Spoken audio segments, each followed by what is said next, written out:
તો જય માતાજી મિત્રો, અને અમે આને કહીએ છીએ તીરા, અને તમે આને કયા નામથી ઓળખો છો કમેન્ટ કરજો મિત્રો. તો આનું શાક એક નંબર લાગે છે, અને આને અમે કહીએ છીએ લેસી, અને લેસીનું શાક એક નંબર લાગે છે.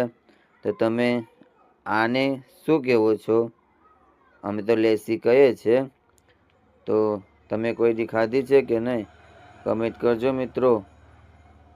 તો આ છે આ લેસી, અને તો તીરા લેસી ખાવી હોય તો મોકલાવો મારા વાલીરા. બાકી લેસી અને તીરા ખાઈને ખુશ રહો, મસ્ત રહો. અને અમારો આ લેસીનો તીરાનો વિડીયો ગમ્યો હોય તો જાતે લાઈક, શેર અને ચેનલને સબસ્ક્રાઈબ કરી લેજો હો મારા વાલીરા.